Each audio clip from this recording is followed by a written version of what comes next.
Good morning student. कैसे हो आप? अच्छे ही हो गए ना? तो कल हम लोगों ने क्या पढ़ा था? कल हम लोगों ने पढ़ा था एफसीसी का संकुलन क्षमता, और उस पर कुछ हम लोगों ने क्या है न्यूमेरिकल बनाया था। आज हम लोग पढ़ने वाले हैं एक नया टॉपिक, त्रिज्या अनुपात। तो त्रिज्या अनुपात में आपको नाम से पता चल रहा है कि त्रिज्या का अनुपात।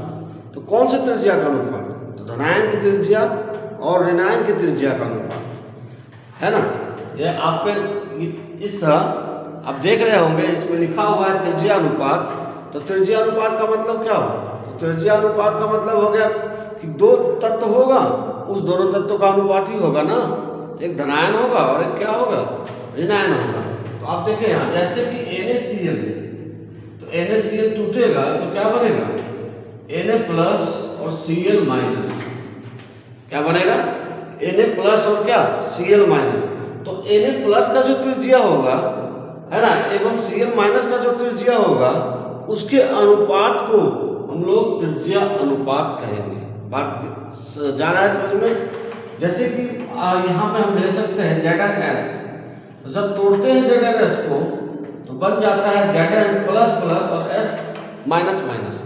तो धनायन की त्रिज्या तथा ऋणायन की त्रिज्या के अनुपात को हम लोग क्या कहते हैं, त्रिज्या अनुपात कहते हैं। तो त्रिज्या अनुपात किसे कहा जाता है कि किसी आयनिक ठोस, याद रखिए आयनिक ठोस जो कि प्लस और माइनस में टूटता हो, किसी आयनिक ठोस में धनायन की त्रिज्या तथा ऋणायन की त्रिज्या के अनुपात को त्रिज्या अनुपात कहते हैं। फिर से एक बार सुने, किसी आयनिक ठोस में धनायन की त्रिज्या तथा ऋणायन की त्रिज्या के अनुपात को त्रिज्या अनुपात कहते हैं। एक बार और सुने, क्या बोला मैंने?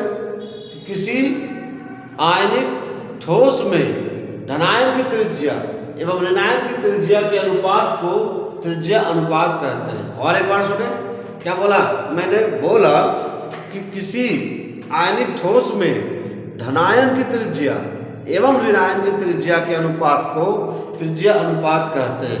मतलब ये हुआ कि Na प्लस की त्रिज्या और Cl माइनस की त्रिज्या के अनुपात को हम लोग त्रिज्या अनुपात कहते हैं। Zn प्लस प्लस की त्रिज्या एवं S माइनस की त्रिज्या, जो त्रिज्या होगी, रेडियस होगा, उस अनुपात को हम लोग त्रिज्या अनुपात कहेंगे। त्रिज्या अनुपात क्या होगा कि किसी आयनिक ठोस में धनायन की त्रिज्या एवं ऋणायन की त्रिज्या के अनुपात को त्रिज्या अनुपात कहते हैं। अब त्रिज्या अनुपात बराबर क्या होगा बच्चा?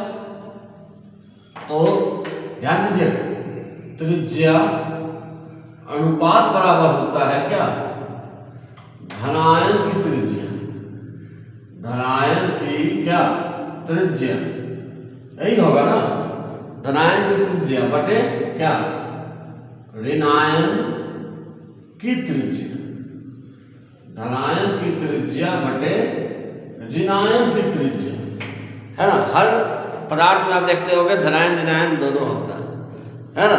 तो दोनों की त्रिज्या, धनायन की त्रिज्या को हमने निकाल दिया और धनायन की त्रिज्या जो है ऊपर लिखा, फिर ऋणायन की त्रिज्या को नीचे लिखा, दोनों में भाग कर दिया। जैसे भाग किया तो त्रिज्या अनुपात हम लोगों को क्या हुआ, प्राप्त हो गया। तो आप देखिए धनायन की त्रिज्या बटे क्या है, ऋणायन की त्रिज्या। तो आप लिख सकते हो इसको ऐसे, त्रिज्या अनुपात बराबर R प्लस माने धनायन की त्रिज्या बटे R माइनस, ऐसे भी इसको लिखा जा सकता है। जैसे कि हम ये आपको एक एग्जांपल दिखाते हैं। जैसे NaCl को कैसे लिखोगे आप? NaCl को कैसे लिखोगे आप? तो लिखोगे, इसको पहले तोड़ो तो क्या हो गया, Na प्लस और Cl माइनस, यही हुआ ना। तो त्रिज्या अनुपात क्या हो गया इसका, जरा देखो। तो त्रिज्या अनुपात बराबर हो गया क्या, Na प्लस की त्रिज्या, यही ना, Na प्लस की त्रिज्या बटे किसका, Cl माइनस की त्रिज्या, Cl माइनस की क्या त्रिज्या, क्या सही है। उसके बाद मैं दूसरा ले रहा हूं ZnS। तो ZnS में कैसे होगा, तो Zn क्या हो गया Zn प्लस प्लस 2 प्लस और सल्फर क्या हो गया 2 माइनस। इसका बना के दिखा सकते हैं आप, देखिए नहीं बनेगा तो हम बता देते हैं। इसका क्या होगा त्रिज्या अनुपात बराबर हो गया क्या Zn प्लस प्लस की त्रिज्या, Zn प्लस प्लस की त्रिज्या बटा सल्फर माइनस की त्रिज्या। तो त्रिज्या अनुपात किसे कहते हैं, फिर सुने कि धनायन की त्रिज्या एवं ऋणायन की त्रिज्या के अनुपात को, क्या चीज को, अनुपात को त्रिज्या अनुपात कहते हैं। एक लाइन और थोड़ा उसमें जोड़े कि किसी आयनिक ठोस में धनायन की त्रिज्या तथा ऋणायन की त्रिज्या के अनुपात को त्रिज्या अनुपात कहते हैं। फिर से सुन लो, क्या बोला मैंने, किसी आयनिक ठोस में धनायन की त्रिज्या तथा ऋणायन की त्रिज्या के अनुपात को आप त्रिज्या अनुपात कहते हैं, है ना। लिख लीजिए डेफिनेशन, लिखिएगा किसी आयनिक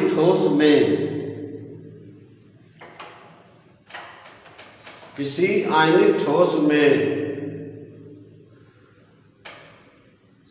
धनायन की त्रिज्या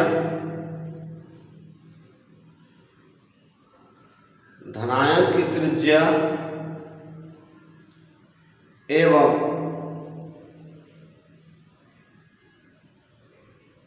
ऋणायन की त्रिज्या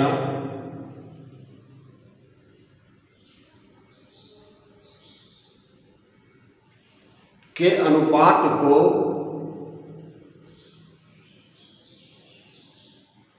त्रिज्या अनुपात कहते हैं।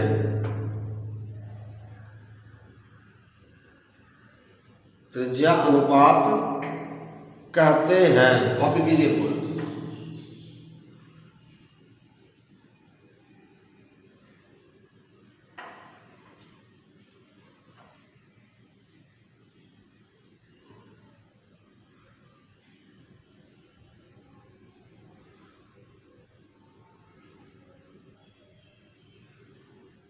चलिए हो गया, देखिए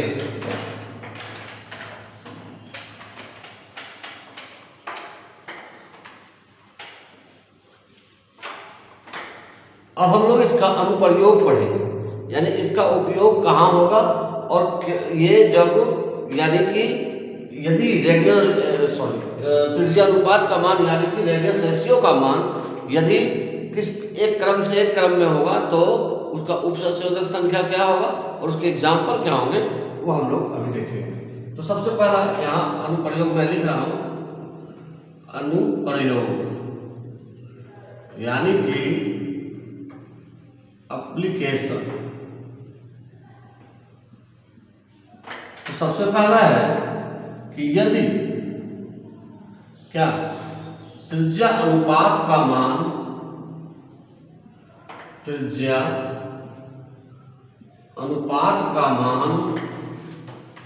किसी भी यौगिक का, यदि किसी भी यौगिक का त्रिज्या अनुपात का मान यदि 0.155 से 0.225 हो, यानी इसके बीच में हो, कितना 0.155 से 0.225 हो, तो इसका मैं इस पर हिसाब भी बनवाऊंगा, इसका उपसंयोजन संख्या कितना, उपसंयोजन संख्या कितना होता है, तो इसका होता है उपसंयोजन संख्या 3 होता है तथा इसकी ज्यामिति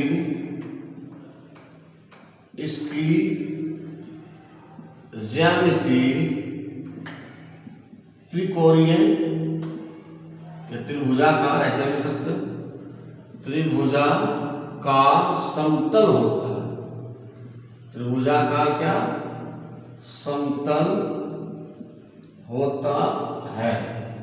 तो कहने का मतलब क्या हो गया कि यदि त्रिज्या अनुपात का मान इतना से इतना हो तो इसका उपसंयोजक संख्या 3 होगा और इसकी जो ज्यामिति होगी वो त्रिभुजाकार क्या होगी, समतल, यानी कि ट्रायंगुलर, ये है ट्रायंगुलर क्या, प्लेनर होगी। या इसको आप त्रिभुजाकार की जगह हम क्या लिख सकते हैं, त्रिकोणीय भी लिख सकते हैं। जो पहले बोला था क्या होता है, त्रिकोणीय क्या, समतल होती है, या ट्रायंगुलर प्लेनर होती है। तो यदि त्रिज्या अनुपात मान इसके बीच में आएगा तो ये कहाँ से आता है, ये भी मैं कल एक्सप्लेन करूंगा, है ना। एक्सप्लेन यानी कि कहने का मतलब इसको उसको मैं प्रूव करूंगा कि 2.0225 आएगा तो कैसे आएगा ये सब। तो यदि त्रिज्या अनुपात का मान इतना से इतना हो तो इसका उपसंयोजक संख्या का मान 3 होता है तथा इसकी ज्यामिति त्रिकोणीय क्या होती है, समतल होती है। तो इसके एग्जाम्पल होंगे B2O3, है कि नहीं। नंबर 2, इसी तरह से आप 4 आपको लिखने होंगे कि यदि त्रिज्या अनुपात का मान, त्रिज्या अनुपात का मान 0.225 से 0.414 हो, है ना, तो इसका उपसहसंयोजन संख्या,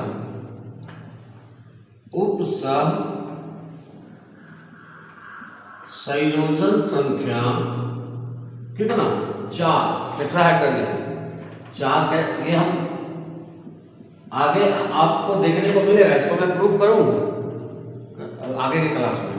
यदि त्रिज्या अनुपात का मान इतना हो तो इसका उपसहसंयोजक संख्या 4 होता है तथा इसकी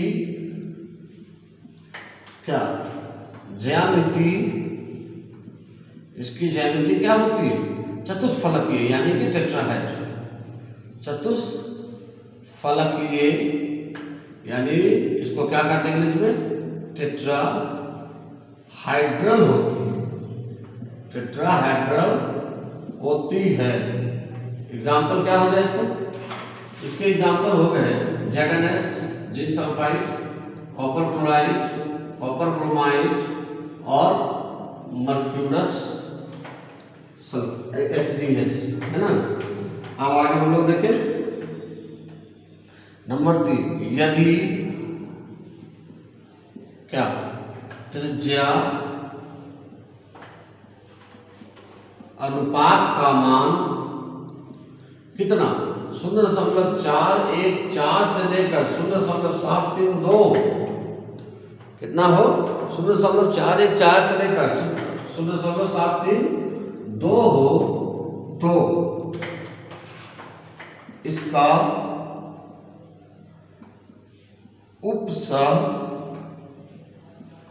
उपसंयोजन संख्या कितना, तो 6 होता है तथा ये सब काम आएगा आगे पहचानने में, बहुत सारी चीजें देखो। तथा इसकी ज्यामिति क्या होती है,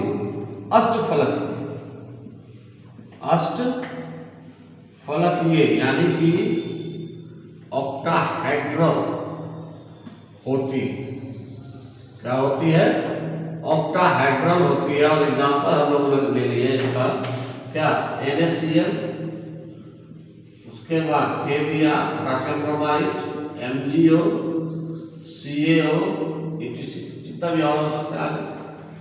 लेकिन अब आगे क्या है कि यदि क्या त्रिज्या अनुपात का मान, त्रिज्या अनुपात का मान कितना हो, 0.732 से 1 हो, यानी इतना से 1 के बीच में हो, तो इसका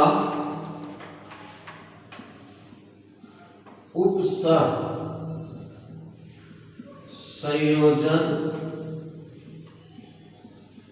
संख्या कितना, 8 होता है तथा इसकी ज्यामिति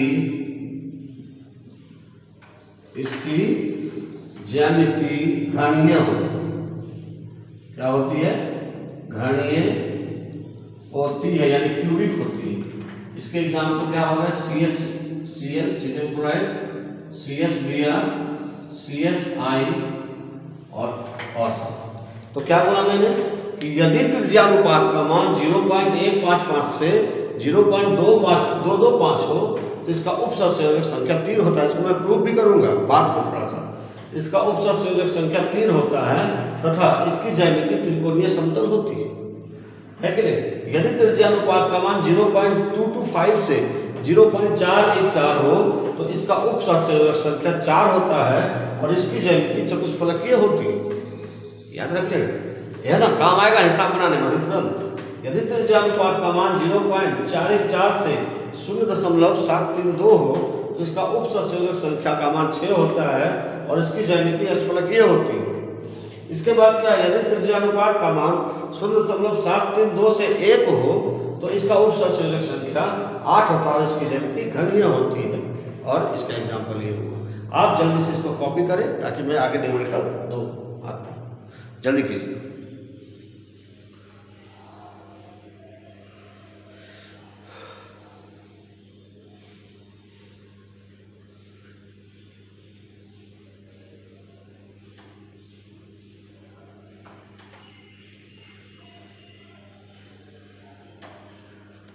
अरे एक लिख लीजिए ना, सब में तो एक जैसा ही लिखना। क्या है? सब में तो एक जैसा है ना भाई।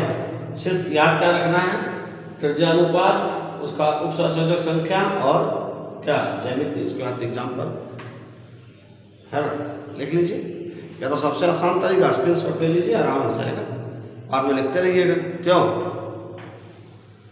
चलिए देखते हैं आगे हम लोग। इसमें कुछ न्यूमेरिकल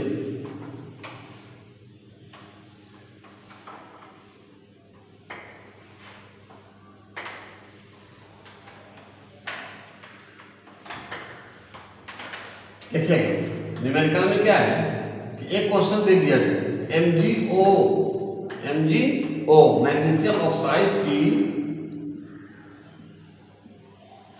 संरचना तथा धनायन का उपसंयोजक संख्या। धनायन का भी उतना ही होगा, ऐसा नहीं धनायन लिखा धनायन में। उपसंयोजन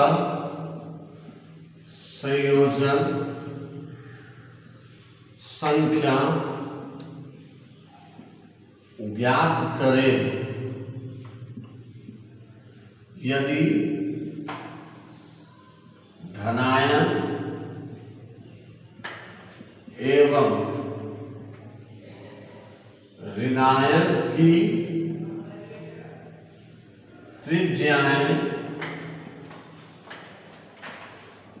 क्रमशः 65 pm तथा कितना 65 pm तथा 140 pm हो। बताइए त्रिज्यानुपात निकालिए, देखिए कि इसका संरचना क्या होगा और इसका क्या उपसंयोजक संख्या का मान क्या होगा। तो चलिए त्रिज्यानुपात बराबर क्या होगा? त्रिज्या अनुपात बराबर हो गया R प्लस और R क्या माइनस। यही हुआ ना, धनायन का त्रिज्या और ऋणायन की त्रिज्या। इजी तो है भाई, कुछ नहीं। ऑब्जेक्टिव देखो, ये सब बनाए रहो तो ऑब्जेक्टिव बनेगा भाई, है ना। जितना ज़्यादा अच्छे से बनाए रहोगे ऑब्जेक्टिव उतना अच्छा बनेगा। चोरी के भरोसे कितना दिन तक रहोगे भैया? कुछ तो खुद भी तो अपना दिमाग होना चाहिए ना। तो R प्लस, तो R प्लस यानी धनायन देखो ये तो क्या हो गया 65 pm, यानी ऐसा लिख सकते हो कि R प्लस का मान कितना है 65 pm माने 65 पिकोमीटर और R माइनस का मान कितना है 140 pm। तो दोनों का मान बैठाओ बन गया। और तो त्रिज्यानुपात बराबर क्या आ गया? R प्लस कितना है 65 pm बटे 140 pm। pm और pm क्या हो? पिकोमीटर कट गया। अब इसको काटो 5 बार में 13 बचे 65 और ये 5 बार में कितना 5 दूनी 10 और 5 40। अब दोनों को क्या कर दो, भाग कर दो। कितना आ गया देखो, 13 और 28, 13/28 भागा करते हैं तो 13 और ये हो गया 28। डेसिमल दिए तो ये हो गया कितना, 0 हो गया। अब तो 5 बार में तो लगेगा नहीं, शायद 4 बार में लगेगा। तो 4 बार में कितना हो गया, 28, 32 के 2 बाकी 3 और 4 दूनी 8, 8 3 11, यानी हो गया कितना, 112। तो 112 आ गया कितने बार में, 4 बार में। तो हो गया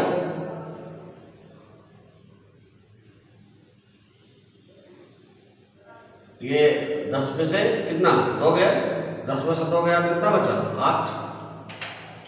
फिर 2 में से 1 गया तो कितना बचा, 1। अब इसको कितना कर दे, 180 हो गया कि नहीं। तो 180 28 से भाग दे दो, कितना हो गया, तो इसका हो गया 28 से 7 बार में, शायद 28 से 7 बार में कर दो। 78 14 4 बाकी 5 7 दूनी 14 14 और 5 कितना हो गया, 14 और 5 19, ये नहीं लगेगा, 14 5 19, तो इसका मतलब 6 बार में लगेगा, है कि नहीं। तो कितना हो गया, ऐसे रखो 0.46, 0.46। अब ये देखो कि 0.46 जो है, इस ये जो अभी मैंने जो बताया था किसके बीच में आ रहा है, यानी कि टेबल है ना, उसमें टेबल क्या है, देखो ध्यान से कि 0. वाला था 155 से लेकर 0.225, यही था ना। दूसरा था 225 से लेकर 0.414, उसके बाद क्या है 0.414 से लेकर 0.732 और अंत में था 732 से लेकर 0 नहीं बल्कि 1। अब आपको ये देखना है ये जो आंसर आया हमारा है ना, वो किसके बीच में, इसके बीच में, इसके बीच में, इसके या इसके। तो ध्यान दो किसके बीच में है, तो इसके बीच में तो है नहीं, है ना, क्योंकि यहाँ 1 लिखा हुआ है, यहाँ पर 2, तो इसके बीच में नहीं है। यहाँ 4 लिखा हुआ है, यहाँ 2 है, यहाँ 4, इसके बीच में भी नहीं है, क्योंकि यहाँ 41 लिखा हुआ है और यहाँ क्या लिखा हुआ है 46, यानी इससे ज़्यादा है कि नहीं। ऐसे समझे जाता है। देखो यहाँ 2 अंक है ना, 2 अंक 15 है, यहाँ 22 है, तो इसके बीच में तो है नहीं। उसके बाद यहाँ 22 है और यहाँ 41 है, तो 41 यहाँ 46 लिखा हुआ है, तो इसके बीच में तो है नहीं। अब 41 है और 73, देखो इसके बीच में है, यानी कि इसके बीच में। तो बताइए इसका संरचना क्या होगा, तो इसका संरचना देखो बच्चा, संरचना, तो इसका संरचना क्या होगा, अष्टफलकीय। देखो लिखा होगा पीछे, देखो भी मैंने लिखाया था अष्टफलकीय, और इसका उपसंयोजक संख्या कितना होगा, उपसंयोजन संख्या हो जाएगा कितना, 6। बस कुछ नहीं करना है इसमें। तो देखो फिर से मैं एक बार बता दूं इसको, क्या है, क्वेश्चन दे दिया जाए एमजीओ की संरचना तथा धनायन का उपसंयोजक संख्या ज्ञात करें यदि धनायन एवं ऋणायन की त्रिज्याएं क्रमशः 65 pm तथा 140 pm हो। तो क्या करना है, त्रिज्या अनुपात बराबर क्या होता है, r plus r minus. r plus का मान कितना दिया हुआ है 65 pm, r माइनस का मान कितना दिया है 140 pm, दोनों में भाग किए तो कितना आ गया 0.46। अब आपको ये देखना है कि इस चारों में 0.46 जो आया किसके बीच में है ना। तो यदि इसके बीच में रहता तो इसका उपसंयोजक संख्या 3 होता और जो संरचना होता त्रिकोणीय समतल होता। यदि इसके बीच में होता है कि नहीं, तो इसका उपसंयोजक संख्या 4 होता और ज्यामिति जो होती वो चतुष्फलकीय होती। इसके बीच में होता है ना, तो इसका जो उपसंयोजक संख्या होता वो 6 होता और इसकी ज्यामिति अष्टफलकीय होती। यदि इसके बीच में होता तो इसका जो उपसंयोजक संख्या है वो 8 होता और इसकी जो ज्यामिति होती वो घनीय होती। देखो मैंने पीछे लिखाया है, इसीलिए पहले लिखा दिया। अनुप्रयोग वो सब नहीं है, वो मैं लिखाता हूँ ताकि वो क्या है उसको न्यूमेरिकल बनाने में आपको सहायता मिले, है कि नहीं। तो ये देखो 46 है, 0.46 यानी मान लो तो 46 है। तो यहाँ देखो 15 और 22 है, तो 15 22 के बीच में 46 तो आता नहीं है। 22 और 14 है, 22 14 के बीच में 46 आता नहीं है। 41 और 73 है, देखो यहाँ इसी के बीच में 46 आता है। तो इसका संरचना क्या हो गया, अष्टफलकीय हो गया और उपसंयोजक संख्या कितना हो गया 6 हो गया। बस बन गया, कॉपी कर लीजिए।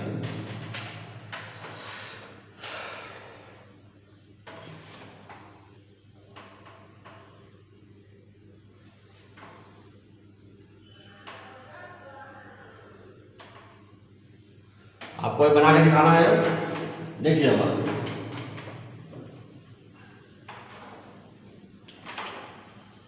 क्वेश्चन है ZnS जिंक सल्फाइड, नाम सुने ही हो। ZnS की संरचना, ZnS की क्या संरचना एवं धनायन का उपसहसंयोजन संख्या,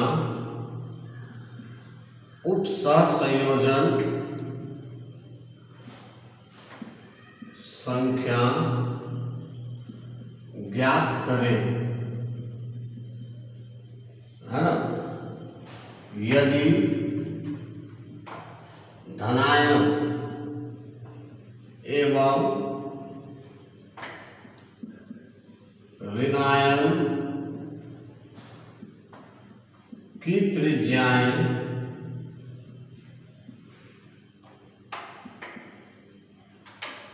क्रमशः, धनायन तथा क्या ऋणायन की त्रिज्याएं क्रमशः 74 pm तथा 184 pm हो। देखिए बनेगा, बनाइए इसको जल्दी से।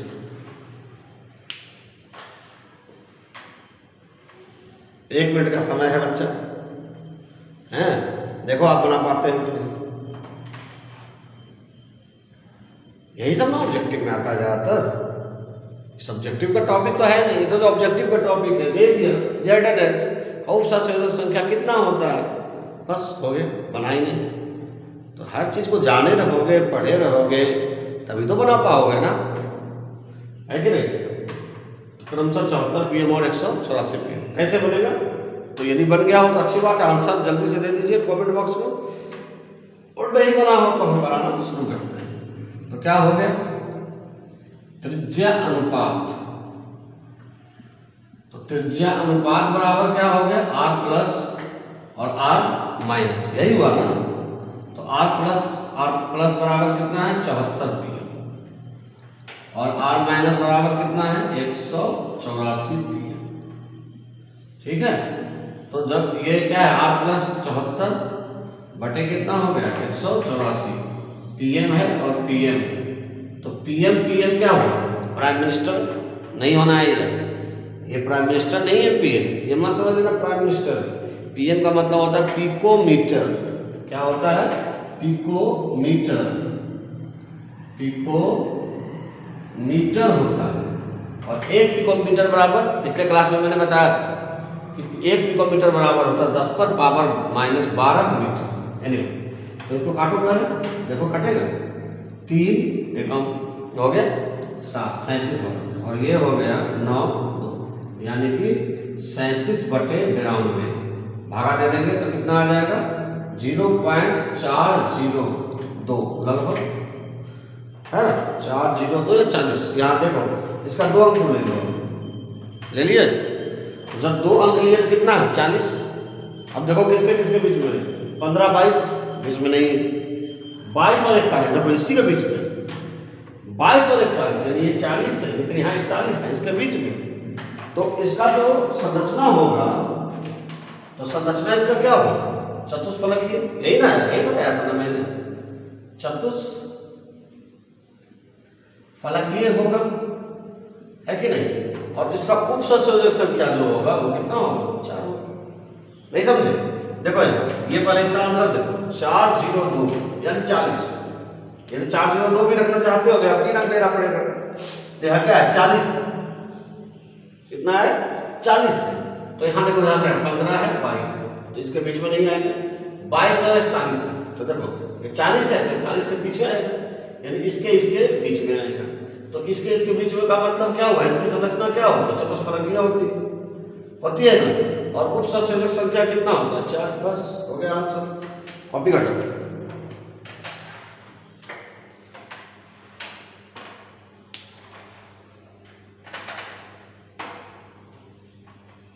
हो गया। चलिए अब आगे एक और दूंगा और लास्ट, आज का लास्ट, आज क्लास पहले खत्म हो जाएगा। तो ये देखो कि CSCl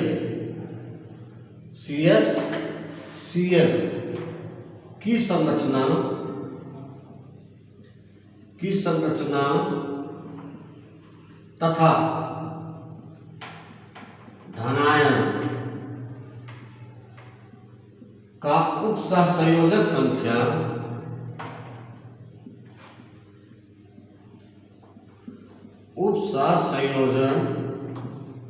संख्या ज्ञात करें यदि धनायन तथा ऋणायन की त्रिज्याएं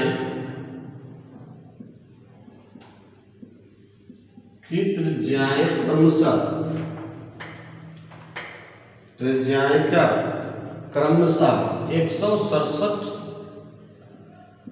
pm तथा 181 pm हो। बनाइए, बनेगा आपसे, बनाइए जल्दी से, तेजी से बनाइए। तो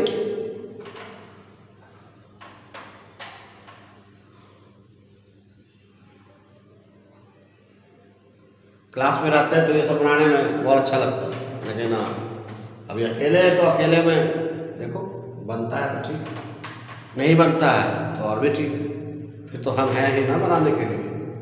क्यों? बना जल्दी।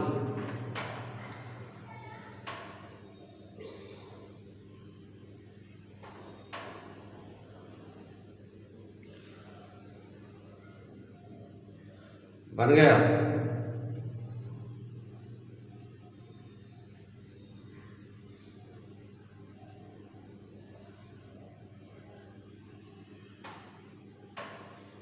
चलो बन गया हो, अच्छी बात है, नहीं बनाओ तो और अच्छी बात है। देखो तो त्रिज्या अनुपात, तो त्रिज्या अनुपात बराबर क्या होता है? r प्लस बटे क्या? r माइनस, यही होता है ना, r प्लस बटे r माइनस। अब ये देख लो कि क्या हो गया यहाँ कि r प्लस का मान कितना हो गया? कितना है? यहाँ दिया होगा 167 pm क्या, और r माइनस का मान कितना दिया हुआ है? r माइनस का मान दिया हुआ है 181 pm। तो क्या ये आपसे नहीं बन सकता है? क्या बन सकता है? तो त्रिज्या अनुपात बराबर क्या होगा? r प्लस 167 और 181 pm और pm दोनों क्या हुआ? कट गया। pm और pm कट गया। ऐसा मत समझ लेना pm माने प्राइम मिनिस्टर है तो मोदी जी कटे, नहीं, ऐसा नहीं है। मोदी जी क्यों कटे? अब ये दोनों को भाग कर दीजिए, है ना, कटना तो है नहीं, तो भाग कर दीजिए। तो भाग करेंगे तो इसका आ जाएगा 0.922। भाग करके देख लेते तो 0. कितना आ जाएगा? 922 यानी 922। अब ये देखो, ये जो आया ये किसके बीच में? 92, 2 ही अंक लो ना, 3 अंक लेने की जरूरत नहीं, 2 अंक लो। तो ये 15 है, 22 है, 92 आता है, 15 22 में नहीं आता है, खत्म। फिर 22 और 41 है, क्या 92 आता है? नहीं आता है।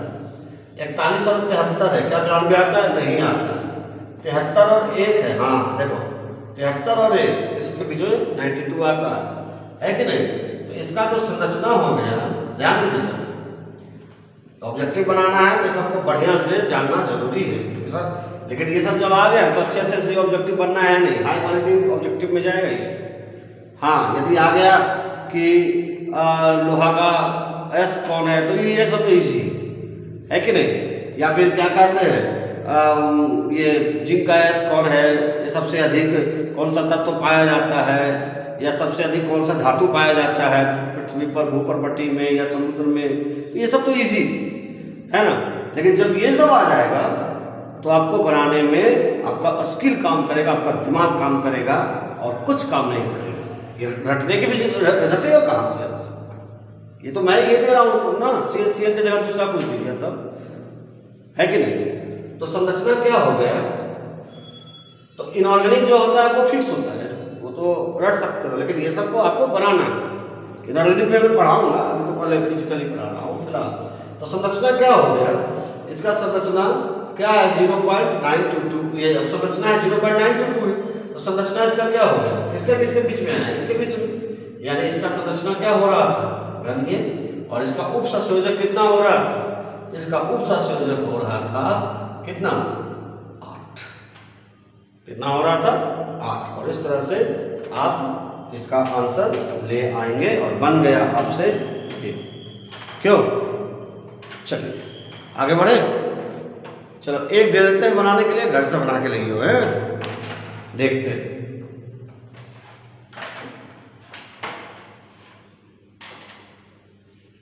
चलो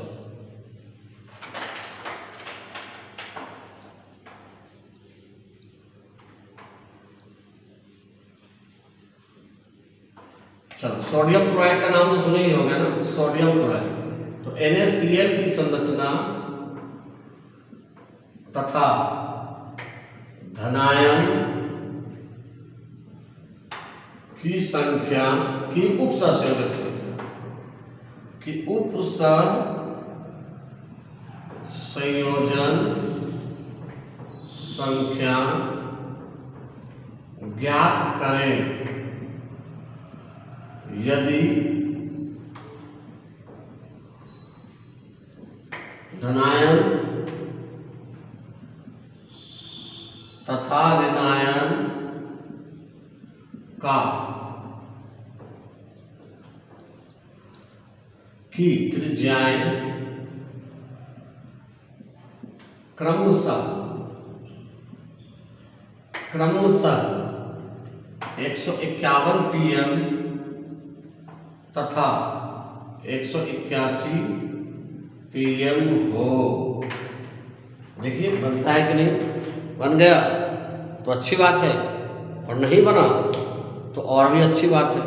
देखते हैं बनता है कि नहीं, और इसी के साथ आपका क्लास समाप्त होता है आज का। मिलते हैं हम लोग कल।